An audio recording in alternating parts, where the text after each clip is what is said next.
Hello and welcome to South Asia Chat, a podcast series brought to you by the Institute of South Asian Studies at the National University of Singapore. I'm your host, John Vater, an independent writer and a former editor at ISAS. With me today is Professor Nalin Mehta, Dean at the School of Modern Media, UPES, Dehradun, India. He was previously executive editor for The Times of India Online, and is author of a new book released just this year, the subject of today's conversation, The New BJP, Modi and the Making of the World's Largest Political Party. In this episode of South Asia Chat, we look at the new Bharatiya Janata Party through the prism of Hindu nationalism, or Hindutva, an ideology that, as Nalin explains in his book, elicits charged responses across the political spectrum. For some, the BJP's victories in the 2014 and 2019 general elections, and the start of the construction of a Ram temple in the North Indian town of Ayodhya, where the Babri Masjid was raised 30 years ago, seriously threatens the Indian Republic. Indeed, the rise of Hindu majoritarianism has sometimes been likened to post-World War I Germany, and some fear for India's minority communities. For proponents of Hindu nationalism, on the other hand, it offers, to quote from Nalin's book, a vital cultural corrective to the cultural foundation of the nation. They argue that rather than endangering Indian society, it instead strengthens it by dispensing with false vote bank politics and by uniting the country around a unified, tolerant Hindu culture. Given the chasm in this debate, it becomes critical to understand how exactly the BJP is recasting modernity in the 21st century. To guide us through this sensitive topic with the nuance it deserves, I welcome Nalin to South Asia Chat. Thanks very much, John. A pleasure to be here. I, of course, have an appointment with ISAS as well. Fantastic to be on the ISAS podcast and to talk about the new BJP. Yeah, it's wonderful to have you, and I have to congratulate you on your book. It was really comprehensive in the sheer number and the scope of topics which you addressed. And yet, I also found that there was quite a bit of intellectual intricacy in how you decided to actually work through some of these topics. I can only imagine it must have taken years to write, informed by many, many more years of journalism. And I think others who have read the book would also agree that you don't seem to have left very many stones unturned. So just to give the listeners kind of a broad overview of all that your book goes into. It weighs in on important issues being hotly discussed on the subject of BJP today. For example, the dynamics of the party organization, how it's created a loyal welfare beneficiary system through a direct and efficient distribution of goods and services, where the party stands on issues like the economy, development, and capitalism, the harnessing of digital technologies to promote its agendas, courting new voters and coalitions, and its deft positioning as a national party grounded in Hindu principles, yet which also seems to be inclusive of other Indian communities. So as you yourself put it, borrowing from the metaphor of Uttar Pradesh Chief Minister Yogi Adityanath, if Hindutva is the gati, or energy, then welfare, and as you elaborate in your book, a very strong ground game, is the wheel, which has placed the BJP system at the center of Indian politics. So we have limited time in this podcast. I'd like to focus on the first part of this metaphor, the energy which Hindutva is able to generate for the BJP, and how it factors into wider debates on Indianness, secularism, and nationalism. Personally, while reading the book, I found the stories which you opened with in your introduction to be really fascinating. For instance, the story about a Jai Ram sticker, which was pasted to your father's scooter by your grandfather, as well as stories about your mother-in-law's Kar Seva around the time of the demolition of the Babri Masjid. These stories, I felt, tapped into a more complex dialogue going on between the external world of politics, as you say, and the inside family worlds. Can you tell us a little bit more about these stories and how they might have affected the way in which you decided to approach this book? In other words, your argument that now it was, time to assess dispassionately the BJP's growth. Thanks very much, John. Uh, f- uh, Thanks very much, John, for that introduction. it was a serious debate in my head on whether to bring in the personal at all into a serious study of a political system or the Indian polity or the BJP. But in the end, the reason why I brought in the personal, my literary agent, for example, fought with me for 2 weeks saying you have to write in the personal, and as an academic, I deeply resisted it, and she wouldn't take no for an answer. And the reason for that, fundamentally, why I agreed in the end was that um, um, politics affects both our external and our internal worlds, whether you are politically involved or engaged or not. For many people, their experience of what's happening around it is deeply influenced by the personal. And I think what's happened with the rise of the BJP for this particular book and for this particular topic, um, whether you agree with the ideology of Hindu nationalism, whether you agree with the ideology of the BJP or not, or whether you are deeply opposed to it or not, it affects our inner and external worlds deeply. So, for example, among my colleagues, my friends, my family members, many of whom are not academics at all and who have no interest or any idea of academics. We have vociferous debates about what the rise of the BJP means. People leave WhatsApp groups, people join WhatsApp groups, people spread fake news on WhatsApp groups, and people try and take secular positions or non-secular positions. It deeply affects everybody, and I think that is the nature of the deep shift happening in India now. So in a sense, I was trying to make sense of this. And also, we are all products of our echo chambers, whether we like it or not, in one way or the other. In the sense that whether you are on one side of the fence or the other, and this is something you see in the US as well, in a deeply divided polity between Democrats or Republicans, very often our lenses are or our worldviews are products of the echo chambers we are of. So for this book, I wanted to place myself outside my echo chamber to keep my own personal positioning completely outside of this to the extent possible. Of course, there are always unconscious biases, and then understand why. Basically, the question I was looking to answer was the ideology of Hindu nationalism was a fully developed ideology at the time of independence in 1947, and in the form that the Jansang took from 1950 onwards. This is not like Trump coming and completely reshaping what it means to be a Republican, or Boris Johnson coming in and reshaping what it means to be conservative in the UK. What Modi stands for today is exactly what, in ideological terms, what the Jansang of the 50s stood for, in ideological and cultural terms, except that that idea was politically not saleable at all then, and today it is the primary pole of India's politics in terms of electoral results. So, what I was trying to answer, what changed? How did this become an electorally sellable idea? Now, my own personal story, I think, represented in some ways some of the debates I was seeing in the world around me to make sense of this. So the first political fight that I saw, that I remember in my memory, was about the genesis of the BJP. My parents or my grandparents came in as refugees from what is now Pakistan, from both sides of the family.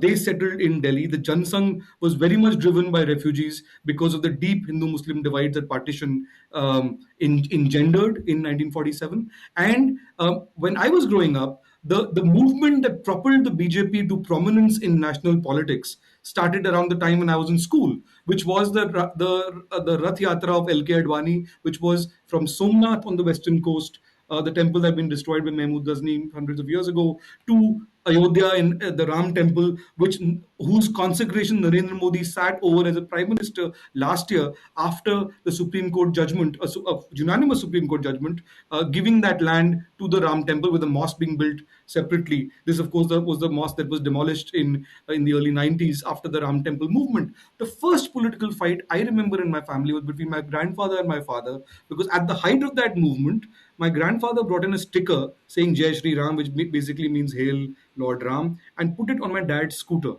And my father, who was a serving army officer, took deep offense to it. Okay, and he said, "Look, my grandfather saw it as a religious statement. My father saw it as a political statement, because this, my father was born in post-independence India is a Nehruvian secularist. My grandfather, who came in as a refugee from partition, who had a deep distrust of Muslims, he saw it in religious terms. My father saw it deeply as a political statement, because it was a political statement of the movement of a political party at that point of time. And remember, at that when he was recruited in the Indian Army, being a member of the RSS disqualified you from joining the Indian Army if you were as a security clearance in the late 60s. So at this so no, so my both of them were speaking a language which neither of them could understand. um, and my grandmother eventually said, keep politics outside the house. We've lost too many people to this at the time of partition. And then the next exposure to these debates growing up was a few months later. As a 10-year-old, I went to my mother's office, which is she was a central government employee, to her office. And there was a shrine for Hindu gods which her co-workers had put up within the office premises, and next to it somebody had pasted a sticker saying "Mandir wahi banayenge." What that basically meant was, for those who don't know Hindi, we will make the temple at that spot only, which basically was that this was the movement to build the Ram temple on the disputed site of the Babri Masjid, that the temple must be built on that spot itself, because the people who led the movement believed that that was the birthplace of Lord Ram, and they believed that was the what most Hindus believed. Now, again, my father saw that, and it raised deep concern. And he was wearing an army uniform, and he said, "Look, whether you agree with this or not, the place to have this debate is not inside the government office.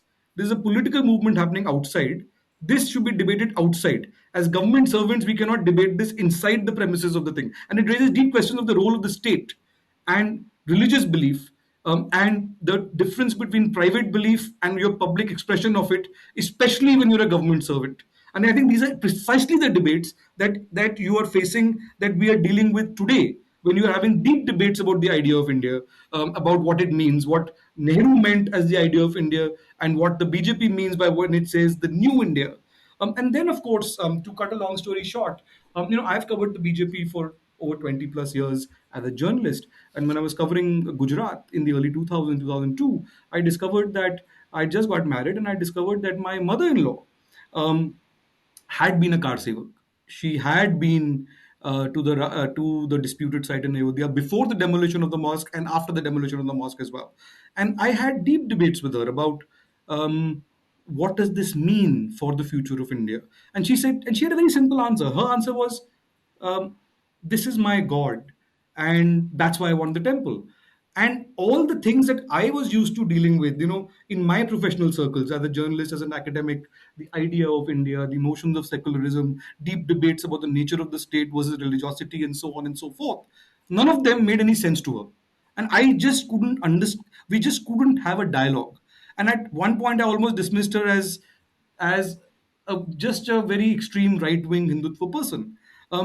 And then I discovered a deeper complexity, which is that in that same family which I'd been married into, my father-in-law used to read the namaz every day. They were both devout Hindus. Both my in-laws, they are. They do they support the Ram temple. For example, they've contributed to the building of the Ram temple even now, for the public drive that was held after the Supreme Court allowed the temple to be built. But for the last 200 years, that same family has also built a mosque which is still called the Mansingh Masjid, named after the family. Um, and they still read the Quran every morning, wearing the prayer cap, and it's part of a shared tradition, what they call as their received ancestry, because there's a story of a Muslim peer who came to their family 7 generations ago and said, "Don't convert to Islam, but respect it and read the Quran every day, and do this." And there's a deep history to this. And this is something that anthropologists, sociologists, people who study these cultures in India have long been familiar with, this deep complexity, which is beyond the binaries that you see in your political debates on television and on newspapers every day. And I think that is the palimpsest we are talking about. And I think that context was very important to frame this debate for me. Yeah, it is very complex, and I think also it it also makes the appeal of Hindutva to voters, at least in my opinion as an outsider, more difficult to understand. You mentioned earlier that unlike someone like Donald Trump or Boris Johnson, Hindu nationalism already had a sort of ideological foundation, going back to the Junsung in the 1930s and 1940s. And yet, on the other hand, part of the project of your book was to track how is it that now in the 2020s, Hindu nationalism has become more politically potent than it was before, and it's maybe garnering sympathies. There were a couple of very suggestive quotes to me from your book, which I was pondering over. One is from Yogi Adityanath, who is kind of talking about the concept of secularism, but through a Hindu nationalist lens, where he says in the Indian context, India should be Panth Nirpeksh, meaning community neutral, rather than Dharam Nirpeksh, or religiously neutral. And then Mohan Bhagwat, who is the chief of the Rashtriya Swayamsevak Sangh, also makes the paradoxical claim that if Hindus become more Qatar or fundamentalist, it actually means that they will become more liberal. What does this mean exactly? And why is it that it is, seemingly more attractive to a wider swath of voters than, say, back in the 1940s? Okay. I think that's a very important question. There are many definitions of secularism. And just as there are many strands of Hindutva, for example. For example, there is a different French definition of secularism and there's a different American definition of secularism. And the way secularism has been practiced in India is a different model as well. At the heart of this is about what kind of secularism do you want? And this has been at the center or the central axis or a flashpoint in debates around Hindutva from the very beginning, from not just the 1930s or 40s, but even before, going back to the 19th century, if you take a longer view of this. Let me preface what I'm saying by something that Narendra Modi said um, in his victory speech in 2019, delivered at the BJP office after his second electoral triumph in 2019, which was a bigger triumph than the one he had in 2014, both on vote share and on seat share. Um, he specifically referred to this debate around secularism, and he specifically said that for a very long time, he said there has been what he called a print. I'm quoting exactly, a printout, a tag that people wore that was fashionable, and this tag was akin to, if you wear this tag, you can do anything, and you jump, and it is akin to, you can do any wrong, but this is akin to bathing in the Ganga, and it washes away all your other sins. And he said this tag was fake, but the name of this tag was secularism. He specifically said this in his victory speech, and he said since the BJP's victory in 2014, a lot of the people who espouse that kind of secularism that he referred to, and he said they unki jamaat kam ho gayi hai. By jamaat, it's a Urdu term for a congregation of people, right? And I think the language here is very important. Now, I think there's no question that the BJP espouses a very different qualitative idea of secularism from what it has historically been accepted as part of the idea of India from Nehru onwards, and then to Indira Gandhi, and then thereafter. This was also at the. I mean, if you go back to the 1980s, Vajpayee spoke about when the BJP was formed in 1980, when the Jansangh was rechristened or rebirthed as the BJP in 1980. Vajpayee, in his opening speech of the plenary session of the BJP, specifically talked about what he called positive secularism. And he said this secularism is different from the secularism as has been practiced by the Congress. And what they meant by that essentially was that the Congress practiced a kind of secularism that, in their view, was essentially religious appeasement. And in their view, Hindus weren't getting their rightful place despite being a majority in the country.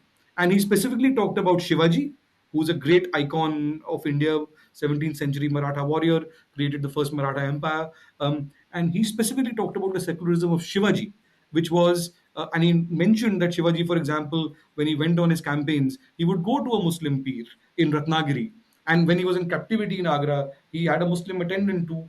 He was talking about equality as opposed to favoring one over the other. I think that was the idea they were putting. L.K. Advani famously called this pseudo secularism, what the Congress idea was. Now, whether you agree with one version or not, I'm just talking about the trajectory of that idea. Now, coming back to what you pointed out about Yogi, Yogi specifically said in his speech, in an interview, that he said again, he took on the point that this interview he gave was in 2017, which was about a couple of years before Modi's victory speech of 2019, where he said that the way secularism has been practiced in his view has been false. And he said he made a distinction between the definition of secularism and what it means in the constitution. He said it actually means panth nirpeksh, which is community neutral, as opposed to what many people think that it means dharm nirpeksh, which is religion neutral. And his argument was that if panth nirpekshta or neutrality towards communities is the ideal or is the notion of secularism, then he argued that Hinduism itself as a religion is the most secular, is the most pluralist, because it's not a religion of the book. And therefore, Hinduness, for want of a better word, is the basis of India's secularism. And he explained that further. He said he talked about terms like Sarve Bhavantu Sukhina. He talked about terms like Vasudev Kutumkum, the world is my family, old Sanskrit verses. And he said that, look, what this means is that you are not opposed to any particular community, but at the same time, you are not being equidistant to all. I mean, you are respecting all. So he explained, and the example he gave was that he was in one of the things when he gave this speech around that time was there was a whole symbolism around iftar parties in held by political parties. When Yogi Adityanath became the chief minister of UP, he decided not to host an iftar party, which was a big shift from earlier.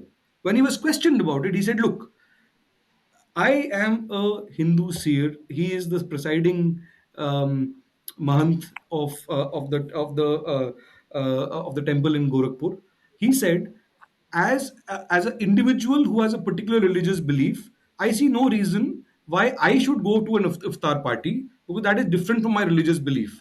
But as the chief minister of this state, it is my responsibility to make sure that that iftar party happens and it is protected and happens under adequate security and it is a safe environment. I mean, this was the way he explained this difference of what does it mean, the difference between community neutral and religion neutral. I think that's the point he was making.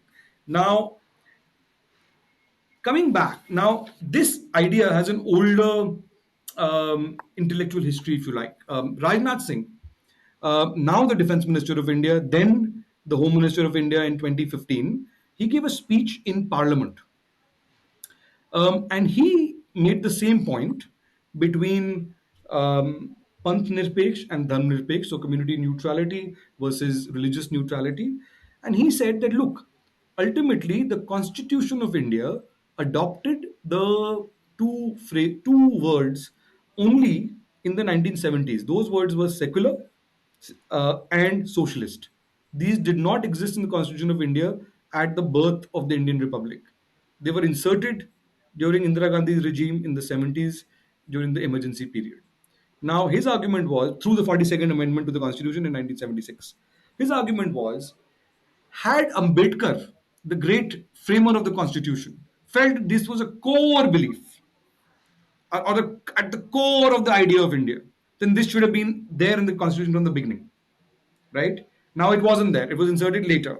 So therefore, he says that um, we must adopt, now it's there, we must adopt a notion that is community neutral. And he says if we and he explains that further. He gives another example. He says in the House of Parliament the symbol of the Indian Republic is the Ashokan lion. We've had a lot of debate about the Ashokan lion last week also when the new parliament building was being built and Modi inaugurated it, and there was a whole debate around it on the whether those lions were more aggressive than the original lion at Sarnath or not, whether they changed the idea of India or not. But be that as it may, in that a symbol of the Indian Republic, which was adopted for a reason by Nehruvian India and by the Constituent Assembly as the symbol of India, which is on all the banknotes of India, he says that symbol also has the Dharm Chakra. That Dharm Chakra is a religious symbol. It says The slogan on that is Dharm Chakra Parivartane, which is the protector of dharma. He says, if you are going to be agnostic to religion, then should we remove that too? Because that is also a religious symbol, even though you've not seen it as a religious symbol so far. So this is a deeper debate, and there are many strands to it. Um, I'll conclude this by what does all this amount to really? I mean, I'm not talking about riots that happen and so on. I'm talking about the intellectual trajectory about different meanings of secularism, both on the left and on the right.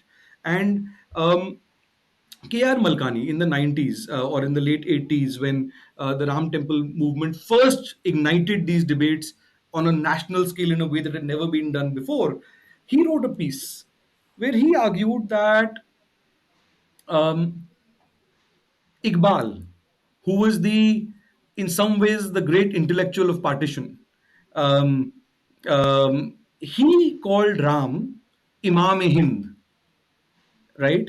And he says essentially as that Ram was the presiding deity of India, according to Iqbal. He quoted Iqbal, and he says that if Iqbal, who was one of the greatest proponents of one of the greatest poets of the subcontinent, but also one of the greatest proponents of partition, could say that, then what is the problem in saying it today? And this was exactly about at the heart of whether a Ram temple should be built on that spot or not. And his argument was basically have equality with religions, do not favor one over the other, but accept the cultural primacy of Hindus in a country where 80% of people are, or plus 80% are Hindus. Now, whether that is right or wrong is a different debate, but this is the playing field of that debate, if you like. And I guess to complicate it further, I mean, when we say that India is 80% Hindus, within Hindu we also have thousands of subcastes and subjatis, and one of the ways in which the BJP seems to have changed since, say, the Vajpayee years in the 1990s, is that now it is appealing much more to other backward caste communities and scheduled communities in places like Uttar Pradesh.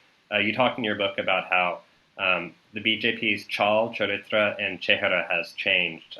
It's essentially gait, character, and face. And there were two anecdotes which you share, which I thought were very interesting. One has to do with Modi's announcement of erecting a 80-foot statue of Nishad Raj, who is a legendary king of the Nishad community. And the role that he plays in ushering Ram, Sita, and Lakshman across a river in the Ramayana during their exile. And then the second is of a district general secretary who is a Brahmin, who, for the purposes of enrolling Dalits onto BJP registers, goes into a Valmiki basti or settlement and has tea with the gentleman there. And to me, it's very interesting because this would seem to be counter to the way in which the BJP was traditionally understood, just a couple decades ago. Right. I think this is a very important point you raised, John. See, a lot of people who oppose the BJP think that it's a one trick pony. They think that this is essentially only a party of Hindutva and of religious messaging of a particular kind, and that's why it's winning. Actually, that's not the case at all, because the core constituency of Hindutva in India has not increased. It was 17-18% of voters. The BJP in 2019 got 37% plus votes, right? It's attracting a much larger constituency of voters in a way that it never did before. The question I was looking to answer was why, who are these people who are voting for the BJP? Why? And what is the long term nature of this trend? First and foremost, the BJP, the old BJP, and by the old BJP, I mean the pre 2014 BJP, was a Brahmin Banya party. Essentially, it was an upper caste party. It was a party of urban India, right?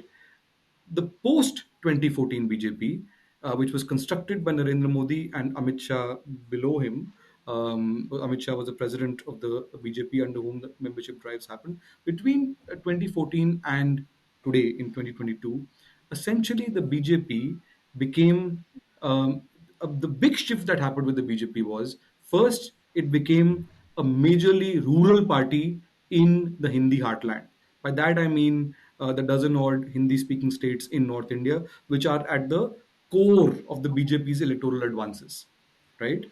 In those states, UP, Madhya Pradesh, Rajasthan, Chhattisgarh, and so on and so forth, the BJP has become the default party of the village, which is a huge shift from the BJP of pre 2014.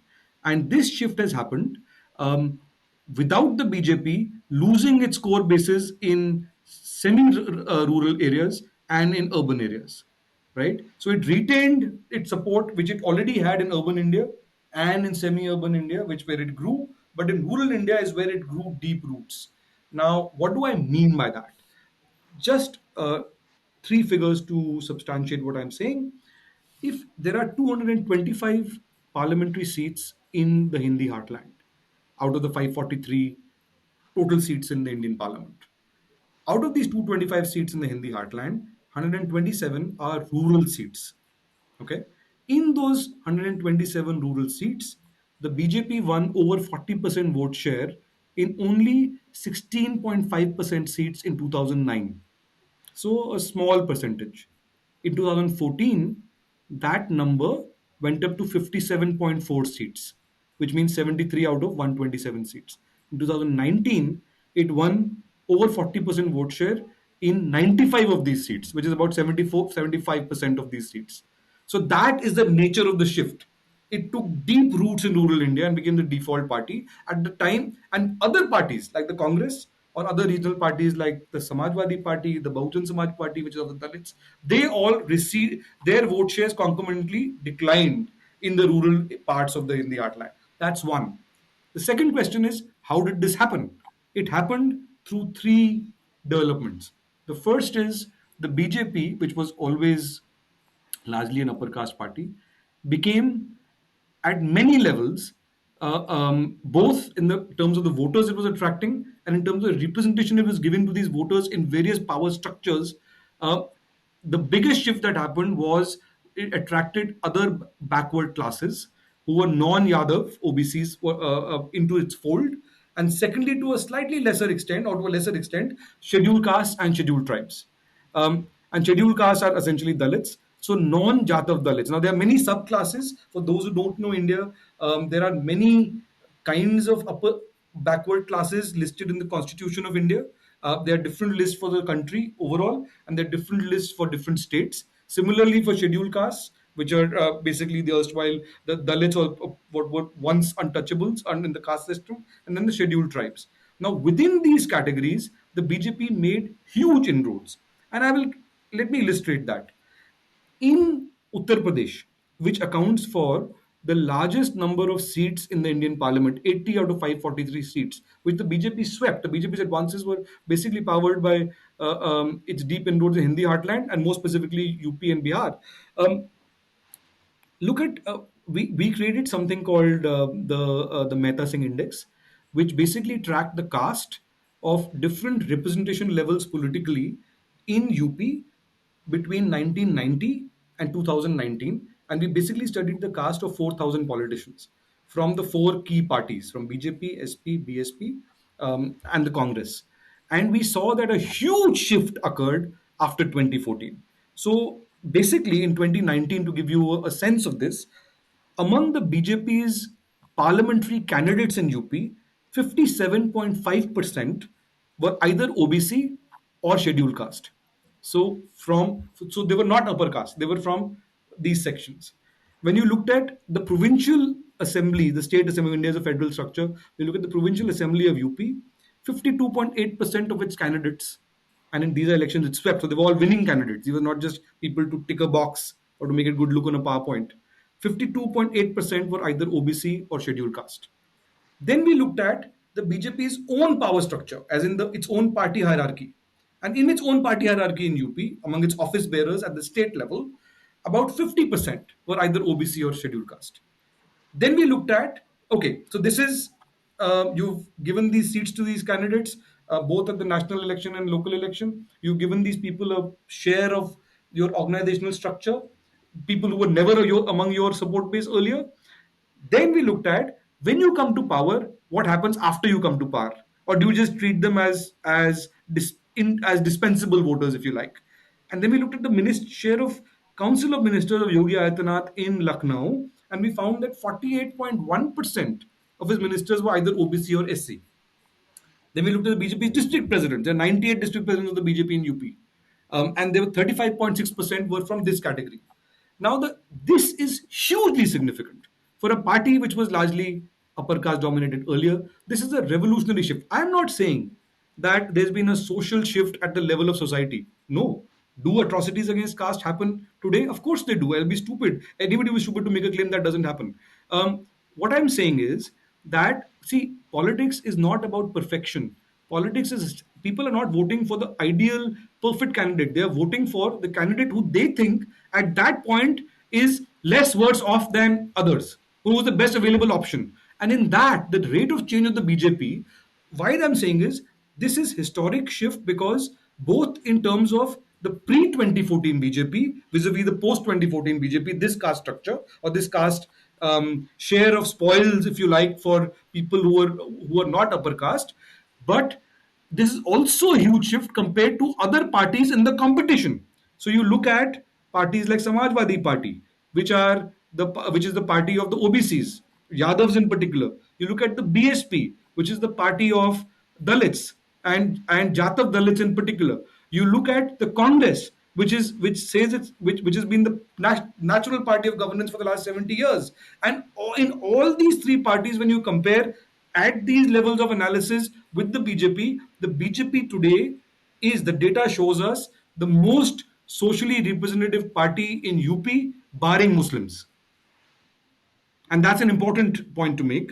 But in terms of the caste structure, it is giving more representation to these categories than any other party, including the parties that espouse the caste causes of these of certain social groups, is giving. Uh, Yogi Adityanath's Council of Ministers today and in his last government had more OBCs than Akhilesh Yadav's Samajwadi Party government, which is the party of OBCs in particular, which preceded him. And one final point, the other thing that shifted was the women vote. The BJP was traditionally seen as a patriarchal party. It never got women voters. Historically in India, the Congress, at a national level, the Congress always got many more women voters than the BJP. And the election commission started reporting gender-based data from mid 60s onwards. So there were two major shifts that happened in Indian politics. First is that men always voted more than women. So typically from the 60s onwards, the voting percentage of men vis-a-vis women would show us like a 10% gap. That gap kept growing. Now 2019 was the first election in which the voter turnout percentage was more than men. Okay, that's one. Second, in that election, in all the key states, politically important states of India, numerically significant states, the surveys show us that BJP got more women voters, substantially more than the Congress did at the national level. So at a time when women are voting more than ever in your history and voting more than men, and they never voted to this extent, their vote largely has shifted to the BJP in key states. Now that is very counterintuitive because if you see the protests against the BJP, say on the CAA or the NRC, the National Register of Citizenship, or on the Citizenship Amendment Act, which preceded the coronavirus, a lot of that protest was led by women activists in urban cities. And now you are saying the data is showing us that women are largely voting for the BJP, especially in the states that you see as the most patriarchal in the Hindi heartland, right? So why did that shift? And this is basically also a rural shift. Most of these women who are voting with the BJP, many of them are urban, but a significant percentage are rural. They are beneficiaries of direct benefit programs. Now that is another debate about why, because one of the things the book investigates, and I mean, the fact that this shift happened is unquestionable. The data is absolutely crystal clear on this.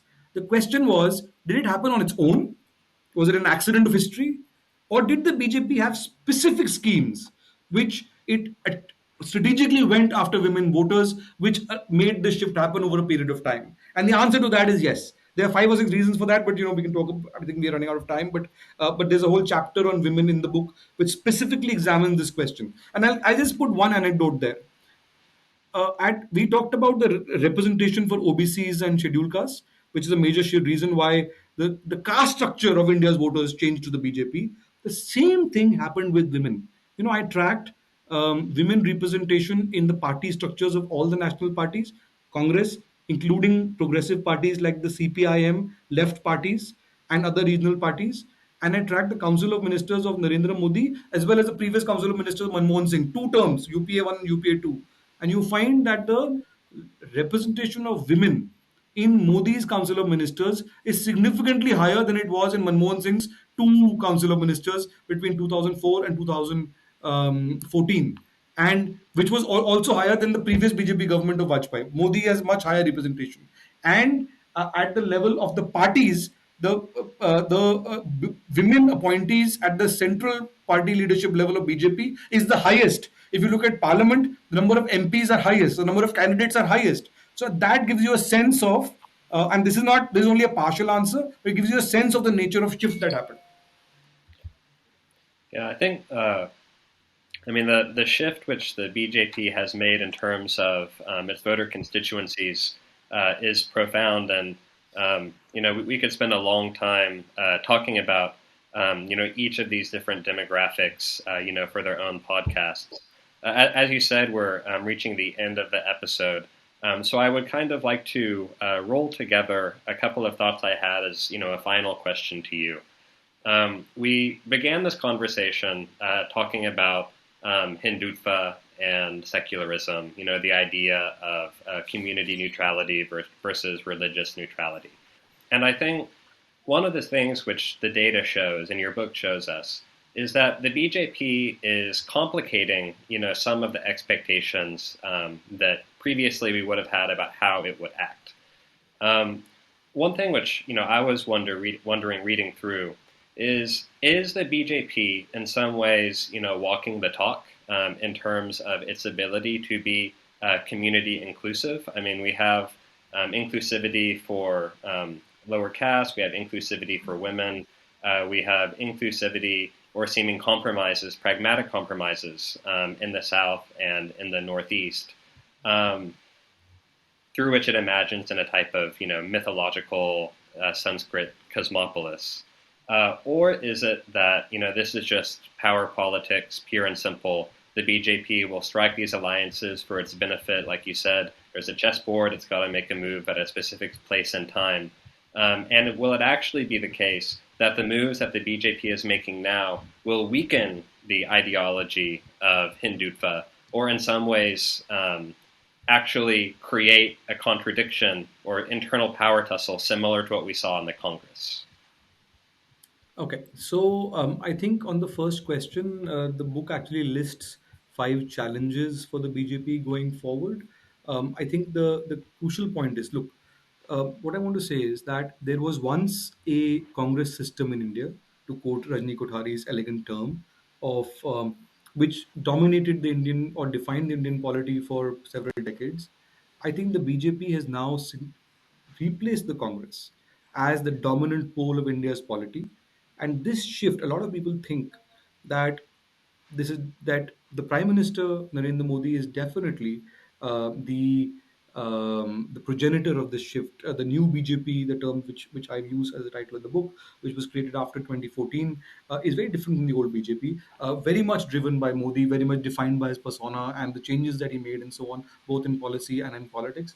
But the assumption that in a post-Modi era that this will just disappear, that this was a black swan event, I think is a wrong assumption, because I think the BJP today, the roots it has struck are much deeper than a black swan event.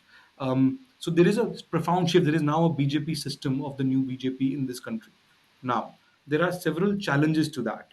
One of the challenges, of course, is what happens to the economy, what happens to jobs. That's a big challenge. The China border dispute is a second challenge. What happens for a party that is built very much on the notion of muscular nationalism and so on and so forth? When you have a border challenge from China, the if it goes into an escalation point, what impact that has. The third challenge, I think, is what you alluded to, which is about the Hindu-Muslim question, about social strife. If that goes beyond a certain level, then it's what impact does that have on several things beyond normative reasons? It will have a huge economic impact and so on and so forth. We saw what happened with the Nupur Sharma case recently, when several Islamic countries protested and the BJP suspended its spokesperson for insulting the prophet. That's definitely a major challenge. Another big challenge is, if the BJP today is the big social tent that the Congress once was in the 50s, barring Muslims, then you have that. I mean, then you have so many new entrants into your tent. Then when everybody's in your tent, barring one or two communities, then that brings its own strife about the share of the spoils of power. So how the BJP then it's also a question of what after Modi, who after Modi, right? 2024 will be fought under the leadership of Narendra Modi. But after, in the 5, 6, 10 years from there, what then in a post-Modi era? And I think that will define the future of not only of the BJP but also of the Indian Republic, the trajectory it takes. But the point I want to make is that, and these are being negotiated daily, right? You've had a debate around the Gyanvapi Mosque in Banaras, and around the temple in Mathura. But then you also had statements from the RSS chief trying to dampen down religious tensions and so on. I think the real question is, um, look, the BJP, even at the height of its greatest triumph in 2019, roughly got around 37% plus of the vote. So, if you don't like the BJP, then the easy assumption is that, look, uh, all you have to do to dislodge these guys is get all the opposition together. A united opposition can beat the BJP. Mathematically, yes, of course. Um, because 60% plus of India did not vote for BJP, even at the height of its greatest triumph, which was the greatest triumph in Indian democracy for the last 30 years in 2019, right? Now, there are structural challenges to that. And I think this idea is very flawed practically. The idea of this and the reality of this, there are many gaps between that. So, because fundamentally, there are four kinds of state systems in India. There are one category of states which are where the BJP and the Congress are in direct contest, which is basically the North Indian states and Karnataka, right? In those states, the Congress is today deeply weakened, significantly more weakened than it's ever been. And in those states, because the Congress is deeply weakened and the BJP is constantly advancing, the ability of the Congress to be the fulcrum of an anti BJP alliance has gone down significantly. In previous alliances, every party, multi-party coalition, typically you need one anchor, right? And that anchor was the Congress for the anti-BJP alliances. The Congress today is roughly the same size as what any other regional party would be. So unless that substantially changes, you have a problem. The second category of states is states where BJP is in direct contest with regional parties. So these are states like West Bengal, Odisha in the east, Telangana in the south, Andhra in the south. And in these states, the BJP is a very different animal compared to the BJP that you see in North India. The BJP here is the anti establishment party. It is not just the party of Hindutva. So, what has happened is, in these states, the Congress disappeared, and the BJP replaced the Congress as the, or in some other party, like including the left in West Bengal, as the second primary pole of the polity. So everybody who's unhappy with the ruling establishment, which in this case is a regional party, whether they like Hindutva or not, are gravitating towards BJP. Different people different politicians are reacting differently to it. If you're an ambitious politician, the way to rise in that state is to join the BJP. So the BJP there is a different animal. So you will see a big challenge in Telangana, for example, in the next election. Now the third category is states where the BJP is irrelevant. Those are states like Tamil Nadu or Kerala, where it is insignificant. But in those states, in Tamil Nadu, for example, Tamil Nadu, AIDMK is in flux. The BJP is playing things behind the scenes. So, in those states, there are little green shoots of BJP support. In Kerala, for example, there are seats like Thiruvananthapuram, where the BJP got 30% of the vote last time. There are seats like Patanipattam. There are seats like Thrissur, where BJP got over 25% of the vote. So, there is a shift happening in those states. Very small, but again, this is like on the periphery of the change. And then the fourth category is the states which were once multipolar polities, but where BJP has now become dominant. Example, UP. UP didn't produce majorities for a very long time, but BJP has now won huge majorities in UP three times. In 2014 national election, 2019 national election, 2017 with a provincial election, 2022 a provincial election. It's become the party ruling UP. Same thing in the Northeast, which is very counterintuitive because BJP is a Hindi-speaking Hindu nationalist party. Northeast is largely Christian. It's got in some states over 90% Christian populations. In Assam, it's got the highest number of Muslims, and in Assam, it's won two consecutive terms, right? The same thing. So what I'm saying is at the ground level, the way it is right now, the fulcrum, the barriers for creating a cohesive anti-BJP alliance have increased because of the massive shifts happening in each of these four categories of states in the Indian political system. And what one thing is clear now, I'm not saying it can't happen, it can happen. All I'm saying is the barriers have increased, and one thing is clear that anti Modiism or anti BJPism is not enough to weld this coalition together. The presidential election, which has happened just now, gives you a snapshot of this. About because the BJP nominated a tribal woman as the presidential candidate, several opposition parties which are not part of the alliance with the BJP, which are in direct contest with the BJP in the states, they don't want the BJP, but they have all supported the BJP's candidate and not the opposition's candidate because they didn't want to be seen as the optics of opposing a tribal woman. One, secondly, many of these state leaders are making a tactical alliance, right? Okay, we fight with you at the state level, but and we'll make some accommodation at the national level. We live to fight together here. Don't so and others are fighting more vociferously, like Mamta in West Bengal is taking a much more aggressive line. So there are different variations to this. All I'm saying is earlier BJP's growth, the big barrier was Hindutva. It was a blocker. Hindutva is no longer a blocker to BJP's growth for other alliance partners, barring some parts of South India. Hmm. I think we end in some ways where we began with a question of the porous nature of Hindutva and also some of the barriers that it presents. Thank you so much, Nalin, for going really in depth into all my questions. It's really wonderful having you here on South Asia Chat, and we look forward to continuing this conversation with you in some other form in the future. Thank you very much, John. Absolute pleasure being on this podcast with you. Thanks. Dear listeners, this is John Vater. If you are interested in learning more about the evolving politics in India or following significant developments in South Asia, please visit the website www.isas.nus.edu.sg for their latest updates. We hope you enjoyed this session, and we look forward to welcoming you again soon for the next episode of South Asia Chat.